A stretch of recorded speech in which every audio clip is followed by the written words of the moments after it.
এবং নারীদের জন্য একটি কাজের পরিবেশ তৈরি করবেন যাতে নারীদেরকে কোনো কাজ করতে না হয়, সেটার একটা ব্যাখ্যা আমরা আপনার কাছ থেকে চাইবো।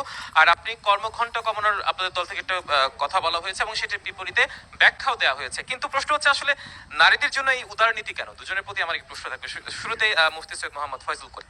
আসলে আমাকে ডিবেট করতে কিন্তু আসিনি, আমি ভাবিও না যেরকম ডিবেটের একটা মাসালা হবে। আমি ডিবেট করবো কার সাথে?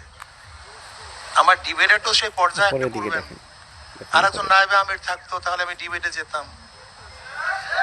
এখানে ব্যাপারটা হয়েছে আপনারা একজন এখানে ডিবেটের জন্য আমাকে ডাকছেন, আসলে মনে হয় এরকম। কিন্তু আমরা তো আপনাদের কথাগুলো শুনে নাও নাও এখানে ঘটনা হয়েছে আমার আরেকজন ক্যান্ডিডেট থাকতো, আরেকজন ক্যান্ডিডেট থাকতো, আমি তার সাথে কথা বলতাম।